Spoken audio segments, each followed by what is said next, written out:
తాకట్లో ఉన్న మీ బంగారాన్ని విడిపించి ఆ రోజు ఆన్లైన్ రేటుకి కొంటాం. Sharma gold company. ఓం కళ్యాణాద్భుతగాత్రాయ కామితార్థప్రదాయినే శ్రీమద్వేంకట నివాసాయ శ్రీనివాసాయ మంగళం. లోకా సమస్తా సుఖినో భవంతు, సర్వే జనా సుఖినో భవంతు. యావత్తు భగవద్బంధువులందరికీ, హిందూ బంధువులందరికీ కూడా పెద్ద పండగ అయినటువంటి సంక్రాంతి, భోగి, కనుమ, ముక్కనుమ పండుగల యొక్క శుభాకాంక్షలు. ఆయుష్మాన్ భవ. మనం సంక్రాంతి పెద్ద పండగ ఎలా జరుపుకోవాలి, అలాగే సంక్రాంతి యొక్క విశిష్టత ఏమిటి, ఈ విషయాలన్నీ కూడా మనం ఇప్పుడు క్లుప్తంగా వివరంగా తెలుసుకుందాం. మనకి 2 అయనాలు ఉంటాయన్నమాట. అవి ఏమిటయ్యా అంటే దక్షిణాయనం, ఉత్తరాయణం అని చెప్పి 2 అయనాలు ఉంటాయి.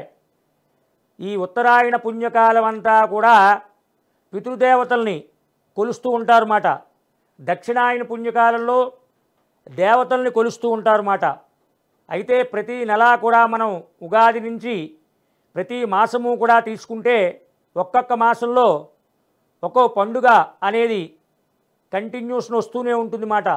అంటే ఆ ఒక్కొక్క మాసంలో ఒక్కో దేవతకి ఒక్కో వేడుక, ఒక్కో సాంప్రదాయబద్ధంగా పండుగ చేసుకోవడం మనకి ఆ సాంప్రదాయంలో అష్టాదశ పురాణాల్లో వస్తూనే ఉంది.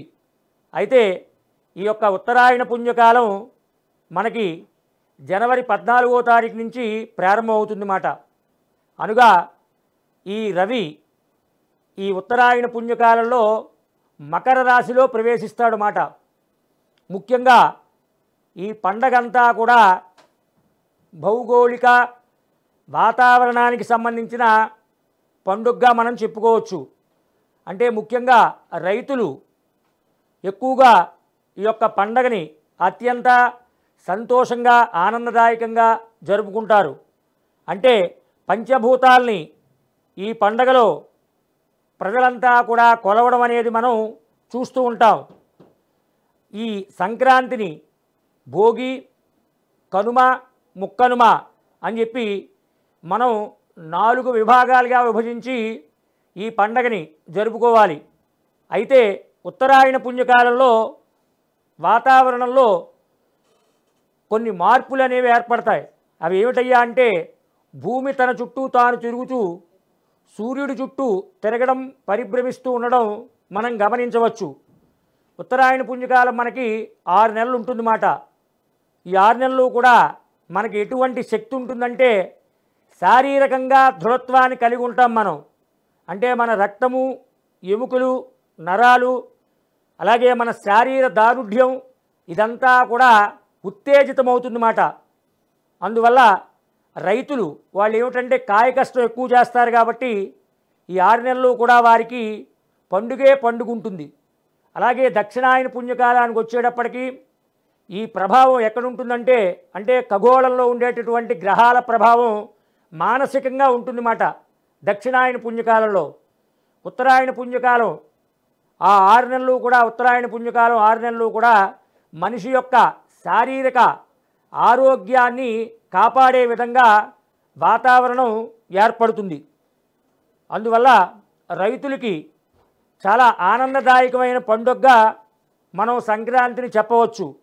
అనగా వారు కోసుకున్న ధాన్యము, పాడి పంటలు ఇవన్నీ కూడా దైవం దగ్గర ముందుగా తొలి అర్పణ చేసి వారి యొక్క నాగలిని, వారి యొక్క పశుపక్షాదుల్ని అన్నిటినీ కూడా ఆ రోజు ఆనందదాయకంగా వారు పూజలు చేయడం అనేది మనం చూస్తూ ఉండవచ్చు.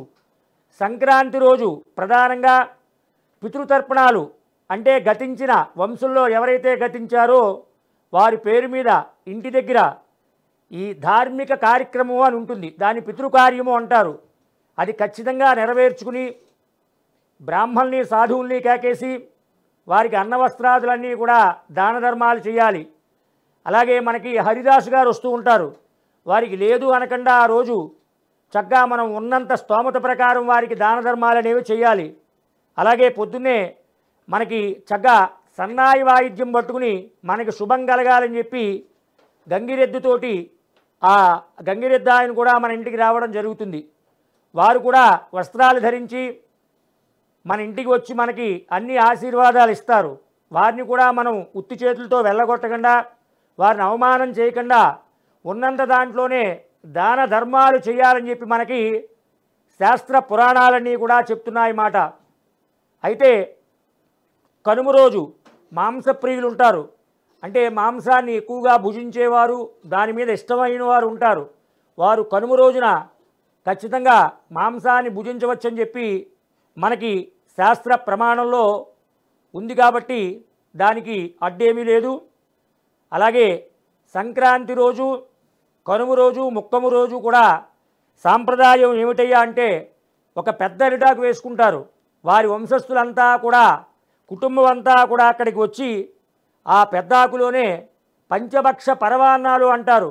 అంటే 5 రకాల పిండి వంటకాలన్నీ కూడా దాంట్లో వడ్డించుకుని అంతా ఒకే విస్తరలో, అంటే నానమ్మ, తాత, ముత్తాత, అలాగే అమ్మమ్మలు, మామ్మలు, మన తల్లి తండ్రులు, అన్నదమ్ములు, అక్క చెల్లెళ్ళు, ఆడబిడ్డలు అందరూ కూర్చుని ఆ అరిటాకులో సాంప్రదాయంగా భోజనం చేయడం చాలా విశిష్టమైనటువంటి వ్యవస్థని మనకి తెలియజేస్తుంది. అంటే రక్త సంబంధాలని మనకి తెలియజేస్తాయన్నమాట. అందువల్ల ఈ సంక్రాంతి, భోగి, కనుమ, ముక్కనుమ చక్కగా సాంప్రదాయబద్ధంగా చేసుకుని ఆచార వ్యవహారాలన్నీ కూడా వచ్చే తరానికి, అంటే మన పిల్లలకి, మన మనవలకి కూడా పెద్దవాళ్ళు ఎవరైతే ఉంటారో వారు ఏం చేయాలంటే కూర్చోబెట్టి ఈ విశిష్టతనంతటినీ కూడా వారికి తెలియజేయాలి. మరి ఒక విషయం ఏమిటంటే ఉత్తరాయణ పుణ్యకాలం దాకా భీష్మాచార్యులు వారు అంపశయనం మీదే ఆయన శయనించి ఉన్నాడు. ప్రాణాన్ని వదిలిపెట్టలేదు ఆయన. చూసారా? అంటే ఉత్తరాయణ పుణ్యకాలం వరకు ఆయన ఎదురు చూశాడు. అంటే ఇది ఎటువంటి విశిష్టత కలిగి ఉందో మీ అందరికీ ప్రత్యేకంగా చెప్పాలి. అందుకన భీష్మాచార్యులు వారు ఉత్తరాయణ పుణ్యకాలం రాగానే ఆయన జీవాన్ని వదిలాడు మాట.